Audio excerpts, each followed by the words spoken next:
Hey y'all, it's me.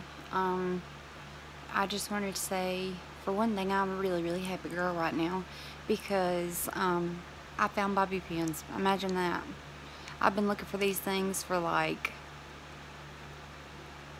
a week at least to try to keep my hair back out of my face because it makes me mad when it gets in my eyes, and I can't stand that.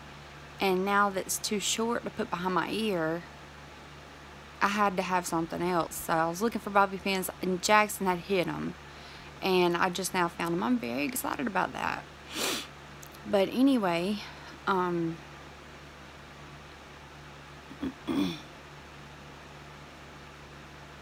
okay, somebody else has stepped in.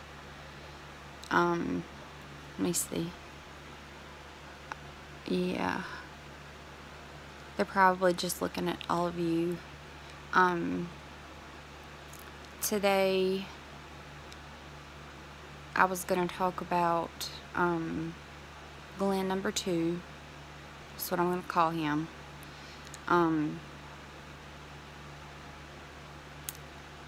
He worked for the same company that the first Glenn worked for, and he excuse me, my power's low. He pretty much did, well, he didn't do the same thing. He flirted with me at work. When he would come down, he would only come down twice a year, on certain occasions, and he would like take me in the back room or come in the back room while I was back there and smoke with me, or flirt around, or play with my boobs, whatever. And then I quit that place, and then I ended up finding him on Facebook somehow, and we ended up meeting at his house one night after a concert, and he had already been talking back and forth with me on Facebook. He already had me pegged when he was down at the office. So this was a couple of years after. This was like a year or two after I stopped working there, and I had no contact with him until the Facebook thing. And then he was going through a divorce, and he like I said, started messaging me on Facebook, and then I met him at his house. I had my ex-sister with me, and we had went to a concert together in Charlotte, I think.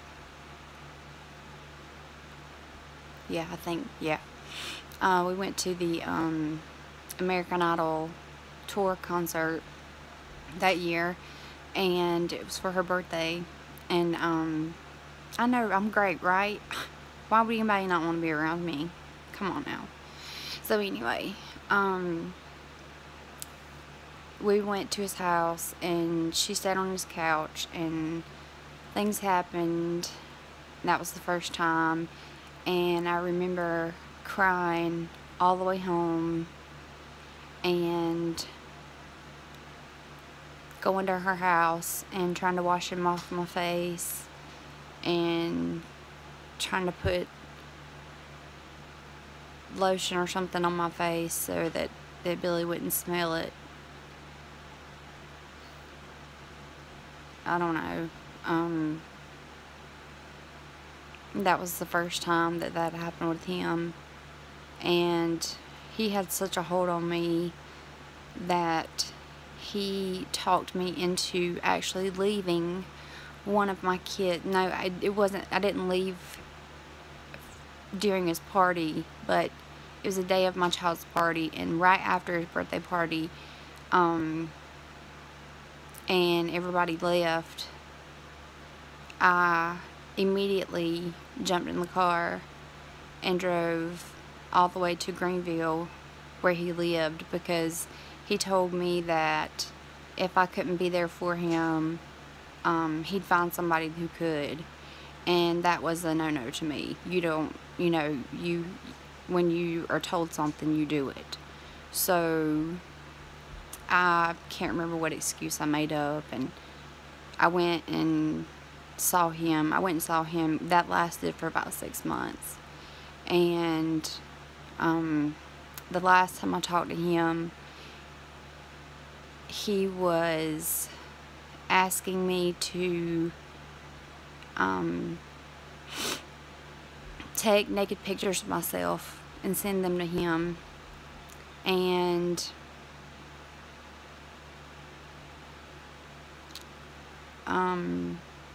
I think, I can't remember if I did or I didn't, but either way,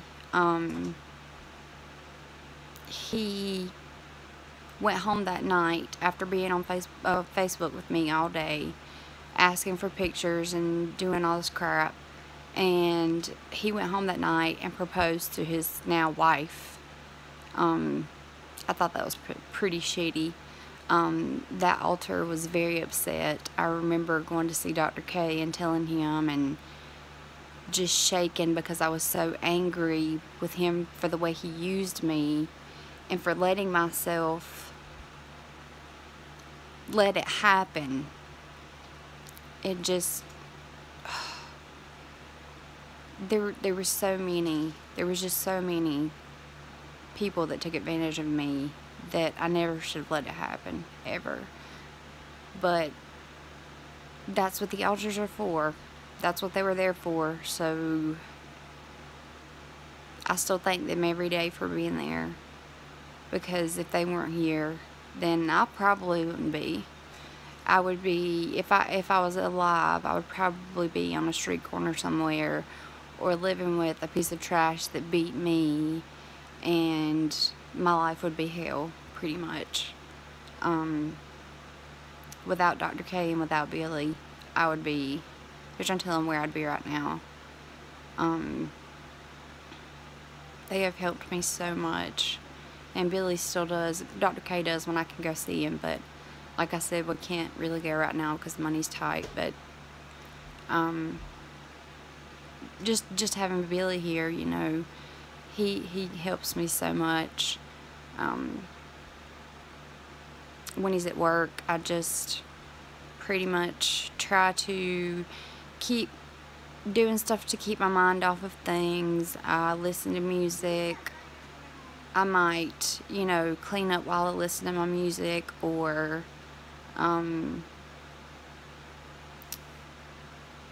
you know, whatever during the day, or play with Jackson, or watch TV with him. I do that too. And completely lost my train of thought. Jackson.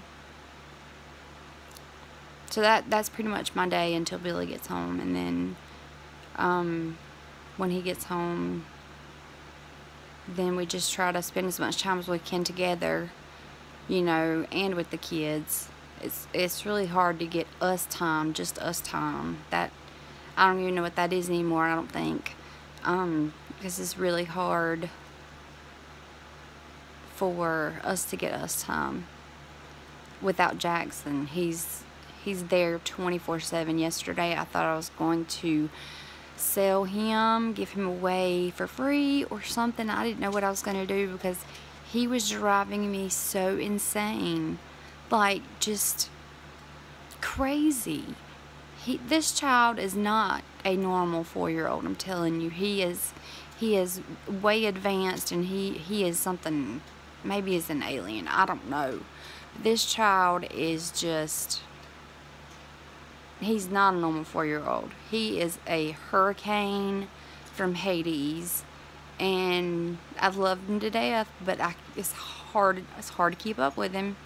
And I almost broke yesterday. I told Billy I didn't know what I was going to do with him, because he's just, it's always something. I mean, I'm surprised that the only reason I'm doing this video, or getting to do this video, is because he's sitting on the floor in front of me playing with Legos. So that'll keep him occupied for about 15 minutes. I guess. Maybe a little bit longer, because he seems like he's really into him. But anyway, so he proposed to his now wife that night. I was very upset about it. I never said anything else to him. Now, I think I may have blew him out and then just blocked him, and I think that's what I did. I think I told him, I said, I can't believe you did what you did to me yesterday, and then I wake up to this. That I can't believe you did that to me, and pretty much blocked him. And I haven't seen him since, which is good. I did see him one time in 2013. It was in the winter part of 2013.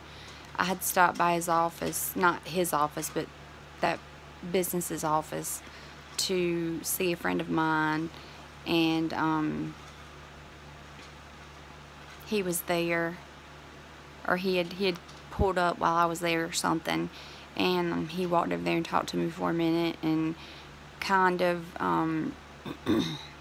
not really offered me a job, but told me that he had a job open if I knew of anybody that wanted a job. And I told him that I desperately needed one at the time, because Billy and I were split up, and he told me that we couldn't work together, because if we were ever in the same room at the same time by ourselves, that there would be nothing to stop us, that it would always be that way, that as long as we lived, we couldn't be in the same room together alone without stuff happening. It's really weird. So anyway, I gave up on the job because Billy and I got back together not too long after that. And the only reason I was even thinking about getting the job or taking the job was to spite him, I think, because he told me that if the only way that I would ever go back to that company would be if we got a divorce and we were separated. And I think that's the only reason that I went to them for employment, because I wanted to prove to him that hold on a minute. Hold on. Go get it. So anyway, totally lost my train of thought. Thanks, Caleb. Needing toilet paper. Really? There's some on the table anyway.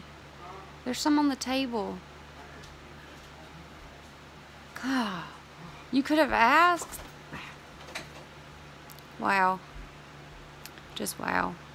So anyway, yeah, I haven't talked to him since, and that was pretty much it. I know one night he had me park at CVS close to his house, and he came and picked me up in his truck because his girls were there and nobody could see my car there. And he left his girls there by themselves asleep at like 3 and 5 years old, and came to pick me up, which wasn't far down the road. I wouldn't really call him a bad daddy, but you know, he shouldn't have done that. He shouldn't have left his children. And if I had known any better, you know, I would have told him that then. But I didn't know any better back then. All I knew was to do what I was told, and that's pretty much what I did, whatever I was told. So that is the story of Glenn number 2, and I don't think there's anything else that I wanted to talk about right now. So I'm kind of tired. I really want to take a nap. This really drains me doing these videos. It drains me. Like, I don't know. It's just weird. But anyway, and Jackson's fixing to come in here too. That's just great. So anyway, I will talk to you guys later, unless anybody has something else they want to say. Nobody? Okay. So if they have something to say, they'll say it later, they said. So this will be the end of this video. And please make sure you like and subscribe the video, so that I can get the word out there. Share it with your friends. I'm really trying to help people, and I really want to get my videos out there, so please make sure you like and subscribe and help me get these videos out to people that need them, people that need this information, people that I could potentially help. Anything helps. So I guess this is goodbye. See you later.